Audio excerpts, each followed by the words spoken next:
Hello everyone. Today we will start with the class 7 NCRT. Let's start with the first chapter titled Tracing Changes Through a Thousand Years. This chapter explores how historical records, terminology, social structure, and political formations evolved between 700 to 1750 CE. Now the two maps, one by Al-Idrisi and another by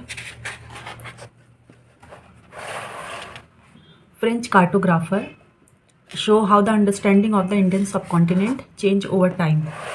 The first map is drawn differently. For example, South India appears at the top. While the later map is more detailed, especially for coastal areas used by European traders. Now, these maps reflect how perspective, knowledge, and purposes influence the way maps were drawn. While Al-Idrisi's map was based on classical and Islamic sources available in the 12th century, while the French map reflects European advances in exploration, navigation, and mapping technique. Like the difference in orientation, accuracy, and purpose between the two maps shows the development of cartography and geographical knowledge over time. Let's take these new and old terminologies and explore. This section discusses how language and the meaning of words change over time.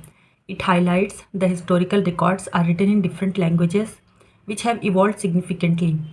The same word could mean different things in different time period, so historian needs to be careful when interpreting historical text.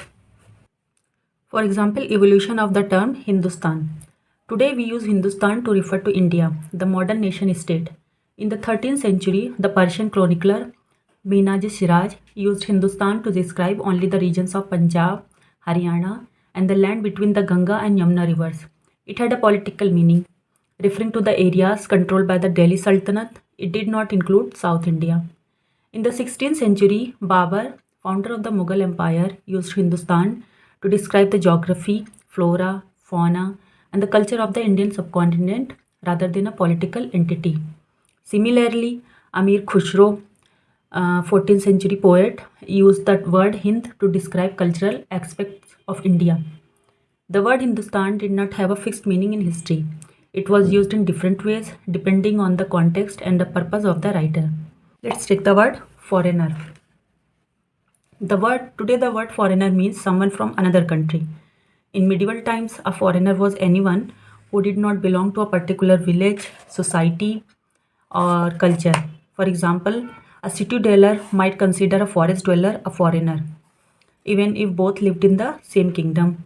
However, two peasants from different religion or caste background in the same village were not considered foreigner.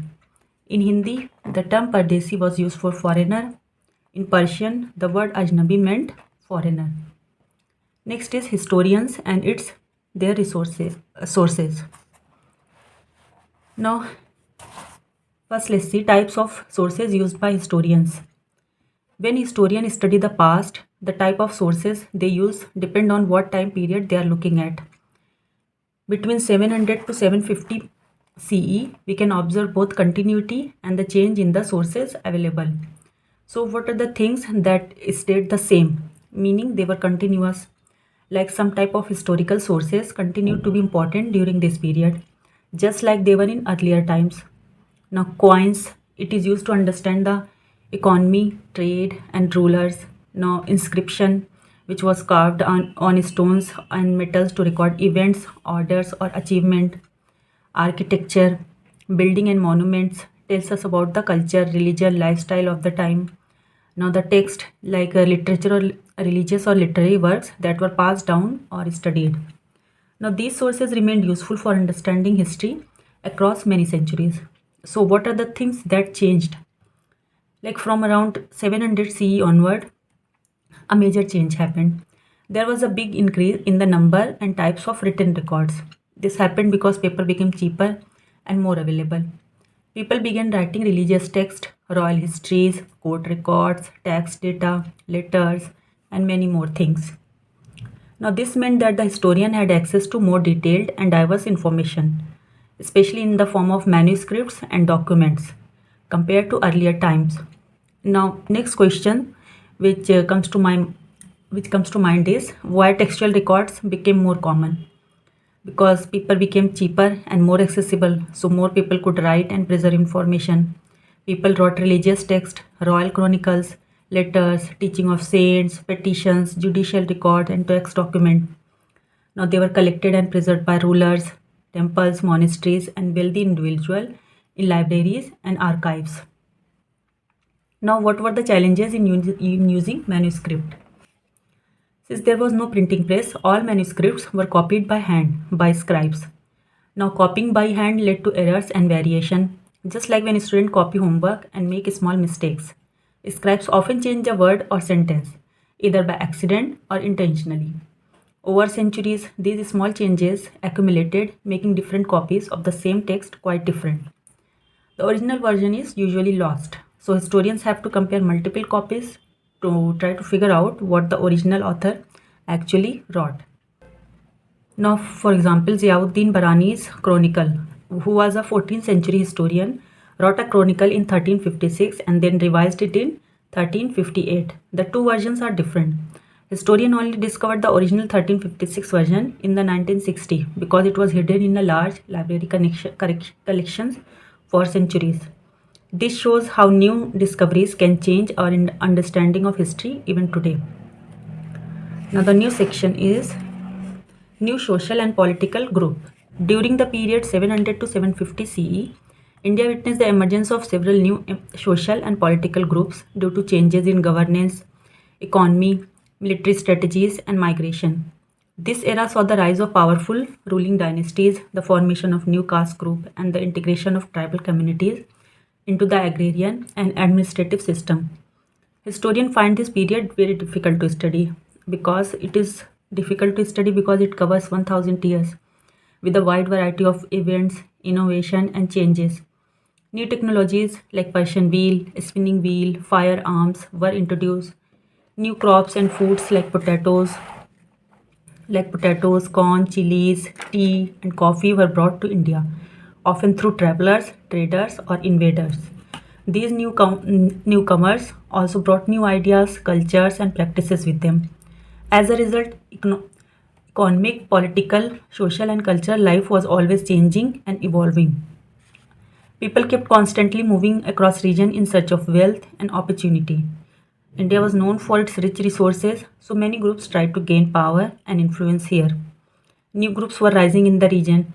For example, the Rajputs became an important warrior group. Originally, the term Rajput meant son of a ruler, meaning Rajputra. Over time, it came to include soldiers and commanders who served various kings. Rajputs follows a chivalric code. They were known for their bravery and loyalty, especially as described by the poets and the bards. Other groups like the Marathas, Sikhs, Jats, Ahoms, Kayast also get power during this period. Now, what happened to the agriculture practices and forest? Now, gradually forests were cleared to make way for farming. This happened at different speeds in different regions. Many forest dwellers lost their land or moved away, while others became farmers. Not all peasants were equal, some had better land. Others kept cattle or did craft work during off-season. Over time, society became more divided and layered. Now people were grouped into jatis based on occupation and background. Jati status could changed over time and vary by regions depending on power and resources. Each jati had its own rule and leadership, which was called Jati Panchayat. But jati also had to follow village rules set by the local chieftains. Villages were the basic unit of larger kingdom or state. Now to summarize this, from 700 to 750 CE, India saw new technology and crops, powerful new communities rising like Rajputs and Marathas, forest dwellers becoming farmers, social division based on land, occupation and caste, jatis organizing their members and interacting with larger political system. This was a time of great transformation and movement, which makes it rich in historical material but difficult to study due to its complexity and variety. Let's explore region and empire. Between 700 to 750 CE, some dynasties expanded their rule across multiple regions, forming large centralized empire. For example, Cholas which lasted from 9th to 13th century, expanded across Tamil Nadu, Andhra, and even Sri Lanka. Tughlaqs, 14th century, which claimed control from Bengal in the east to Afghanistan in the west. Mughals, whose rule lasted from 16th to 18th century. It unified most of the India under a single empire. So why did rulers claim vast territories? Rulers often exaggerated their control, as seen in inscriptions like Prasastis. These claims were made to project power, legitimacy, and divine right to rule. In reality, many regions remained semi-independent, with local rulers controlling administration. Now, regional diversity and conflict. By 700 CE, different regions had unique language, cultures, and rulers. Now, Gauda, Andhra, Kerala, Karnataka, Maharashtra, Gujarat all had their own political tradition. Conflicts were common among these states, but sometimes large empires like Khiljis, Tughlaq, and Mughals temporarily unified them. Not all empires were stable. Some, like the Khiljis, ruled for a short time, while others, like the Mughals, lasted centuries. In the 18th century, the Mughal Empire weakened, leading to the rise of regional powers such as Marathas, Rajputs, Jats, Sikhs, and Nawabs of Bengal, Awadh, and Hyderabad. Even after the Mughals' decline, their administrative system, Persian influenced culture, economic structure shaped these emerging states. So, what legacy did pan regional rulers left behind? Despite the collapse of large empires, their influence remained. Now, the governance, Mughal style administration, and land revenue system were adopted by regional states. Economy, trade networks, and taxation method continued. Elite culture, Persian and Sanskrit tradition influenced regional literature, art, and governance. Now, language, Hindi, Marathi, Bengali, and Tamil evolved with Persian and Sanskrit influence.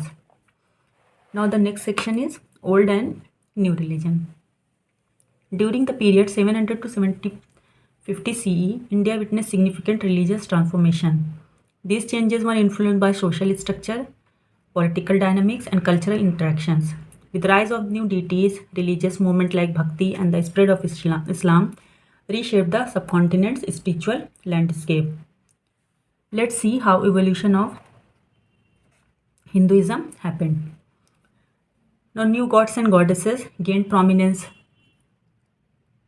Let's see how evolution of Hinduism happened. During this period, Hinduism underwent key transformation. Worship of new deities and temple construction started. New gods and goddesses gained prominence. Temples were built by royalty to legitimize their rule. For example, Rajput and Cholas built grand temples. Kandariya Mahadev, like Brihadeshwar temple. Vishnu, Shiva, and goddess Durga become central deities. Growing importance of Brahmins. Brahmins gained dominance due to their knowledge of Sanskrit scriptures. Their influence was supported by rulers who sought religious legitimacy. This reinforced caste hierarchies and priestly authority. The movement Bhakti emphasized personal devotion to God without priestly mediation. It promoted equality, challenging Brahminical dominance. Now, some key Bhakti saints were in the North India, Kabir, Tulsidas, Mirabai, Guru Nanak, and in South India, Alvars, who were Vishnu devotees, Nayanars, who were Shiva devotees. Now, Bhakti encouraged religious tolerance and interaction between Hinduism and Islam. Islam arrived in India through merchants and migrants in the 7th century and later expanded under Delhi Sultanate and Mughal rule. Now, what were the core beliefs of Islam? Now, in Islam, Quran is the holy book. Belief in one God whose mercy extends to all believers. Now, social equality was a central idea. Delhi Sultans and Mughals patronized Islam. Ulema guided governance, law, and education. Now, there were two different sects in India. Shia Muslims. Now, Shia Muslim believed in the leadership of Ali, and Sunni Muslim accepted the Khalifa as legitimate leaders. Now, there are two schools, major schools of Islamic law. One is Hanafi, which is found majority in India. It is more flexible in interpretation. Now, there is Safi, minority. It is in minority and it follows stricter rules. Now, Sufi saints like Khwaja Muinuddin Chishti, Nizamuddin Auliya emphasized spiritual love and unity. They encouraged Hindu-Muslim syncretism. So, what was the impact of religious changes? Hinduism and Islam coexisted, leading to the cultural fusion. For example, Indo-Islamic architecture, Urdu language, Bhakti and Sufi movements challenge rigid caste and orthodox practices. Now, religious tolerance and conflict shaped medieval political policies. For example, Akbar's Din-e-Ilahi versus Aurangzeb, Islamic orthodoxy. Now, next is thinking about time and historical periods. Historians do not view time merely as a sequence of hours, days, or years. Rather, they see it as a reflection of social, economic, cultural, and political changes. To make the study of history easier, they divide time into historical periods based on common characteristics. During the 19th century, British historians classified Indian history into three periods. Hindu period, that was ancient India. Now Muslim period, that was medieval India. Third is British period, modern India. So what are the flaws in this periodization? It was based solely on the religion of rulers, ignoring economic, social and cultural development. It overlooked the diversity of Indian society where multiple religious, cultures and communities coexisted. It implied conflict between Hindu and Muslim, reinforcing colonial divide and rule policies. The modern approach to periodization is most historians today classify history based on economic and social changes, not just religious rule. Now, ancient India was divided because of the hunter-gatherer, early farming society, first cities, and early empires. Medieval India was divided from the formation of regional kingdom, growth of peasant society, expansion of trade, rise of Hinduism and Islam, and the arrival of European traders. Now, modern India was divided from colonial rule, industrialization, independence movement, and nation building. Why is it difficult to define periods clearly? The 8th century, which is medieval period, was very different from the 16th century. The 18th century saw the declines of Mughal. The 18th century saw the decline of Mughal and the rise of European influence, leading to colonial modernity. The idea that the medieval period lacked progress is incorrect. There were economic and cultural advancement during this time.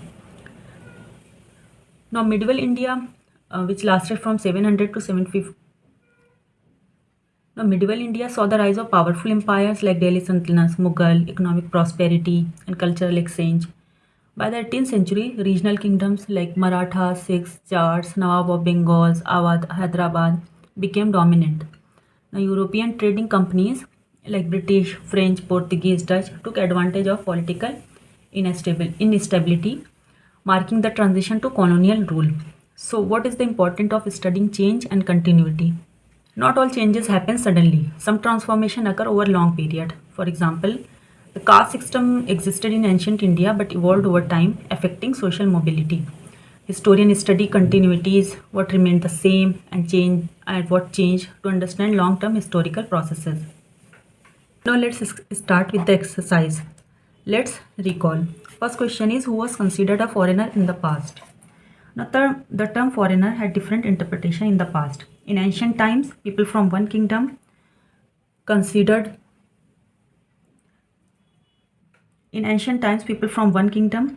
those from another kingdom as foreigner. Similarly, city dwellers referred to forest dwelling communities as foreigner, even if they lived in the same region. Today, a foreigner is someone from another country. In Hindi, the term Pardesi was used to describe someone from different area or region. In Persian, the word Ajnabi carried the same meaning as Pardesi, referring to a person belonging to different land or communities. Now we state whether true or false. We do not find inscription for the period after 700. Now this statement is factually incorrect. For example, Chola inscription are found on the temple wall detailing administration, land grants and taxes.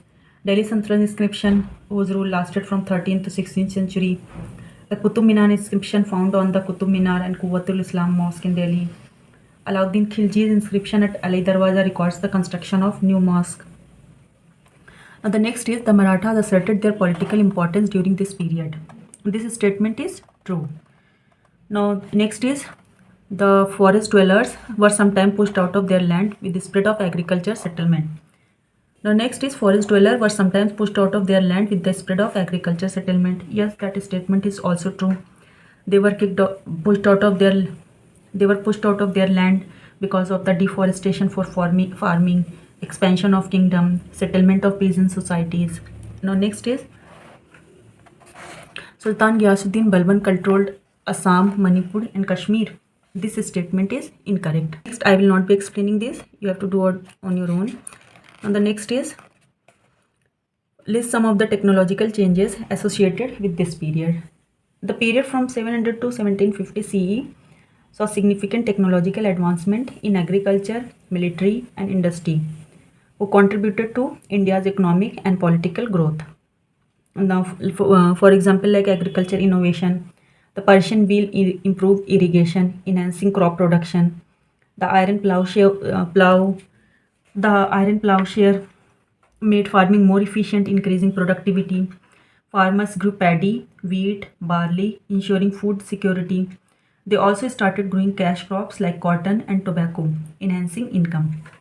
Now, military advancement which took place, the use of gunpowders, cannons, and matchlock guns, which was introduced by Delhi Sultanate and expanded by Mughals, transformed warfare.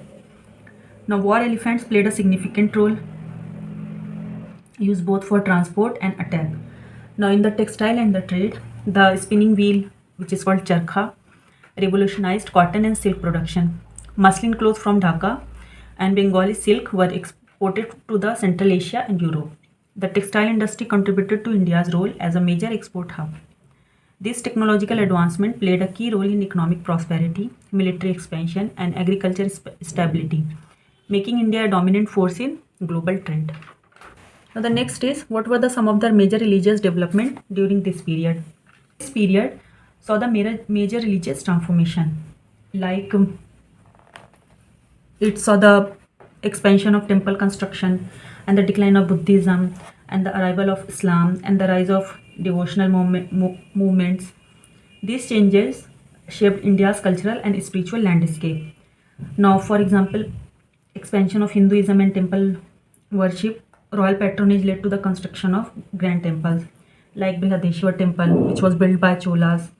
Worship of Shiva, Vishnu, and Devi became dominant. The Brahmanical priestly class gained power, reinforcing caste hierarchy. Now, this period also saw the decline of Buddhism and Jainism. Buddhism lost royal support and declined in India, but spread to Southeast Asia.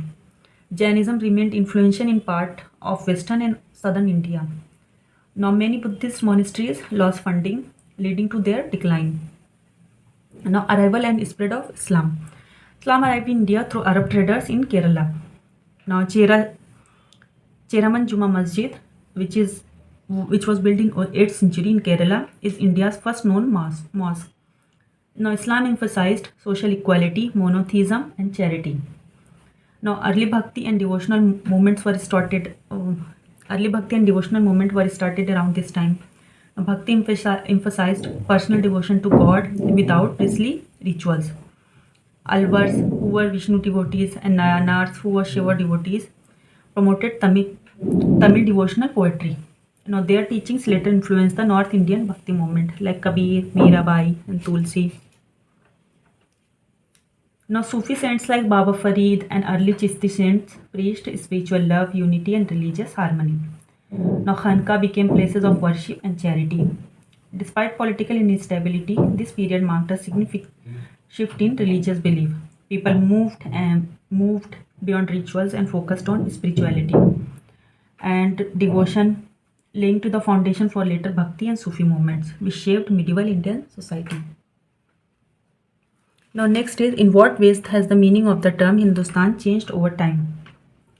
Now, the term Hindustan had undergone significant changes over time, shaped by political, cultural, and linguistic factors. In the 13th century, Persian clerical Minhaj-e-Siraj used Hindustan to refer to areas under the control of Delhi Sultanate, particularly Punjab, Haryana, and Ganga-Jamuna Doab. His usage was more political than geographical. In the 16th century, founder of Mughal Empire used Hindustan in a geographical and cultural sense. He described the landscape, flora, fauna, and people without referring to any fixed political boundaries. Now, the term is also believed to have a linguistic origin. The river Sindhu was called Sindh in Sanskrit, when Arab or Persian speakers who could not pronounce the word S sound referred to it as Hind. Now, Sindh became Hind. Thus, Hindustan came to be known as the land beyond Indus. During the colonial period, The British sometimes used Hindustan to refer India, especially North India. Hence, Hindustan has transformed from a political to geographical to cultural and emotional identity. Now, the next one is how were the affairs of Jatis regulated? Now, Jati was a form of social division in traditional Indian society, primarily based on occupation, birth, and community background. The internal affairs of each Jati were regulated by a Jati Panchayat, which was an assembly of respected elders from the community. These panchayats were responsible for resolving disputes related to marriage, inheritance, and property, thus ensuring that members followed traditional norms. Although these rules were not written down, they were passed orally from generation to generation and strictly followed by the members. Through such mechanism, Jati controlled discipline, identity, and social control within a group. Now, next is what does the term pan-regional mean? Pan-regional empire refers to a kingdom or empire that ruled over diverse regions of the Indian subcontinent, uniting various cultures, faith, and territories under a central authority. In Indian history, several rulers established pan-regional empire. In like Maurya Empire, which lasted from 322 BCE to 185 BCE, especially under Ashoka. It extended from present-day Afghanistan to Bengal and into parts of the Deccan Plateau, making it one of the first empires to unify most of the subcontinent. Now next is Gupta Empire, whose rule lasted from 320 BCE to 550 CE, founded by the Chandragupta I, which expanded under Samudragupta and Chandragupta II, covering much of the northern and central India and ushering in a golden age of culture and science. Now Chola Empire in South India expanded its influence as far as Sri Lanka and Southeast Asia through naval power. Now dynasties like Khilji and Tughlaq of the Delhi Sultanate also established control over large parts of the northern and central India. The Mughal Empire were able to rule over entire subcontinent with a strong centralized administration. These empires helped integrate diverse regions through trade, culture, governance, leaving lasting legacy in Indian history. Now these two questions, I have discussed these in detail. So try to write answer for that. Now in the next video, we will discuss chapter 2, that is New Kings and Kingdoms. Thank you.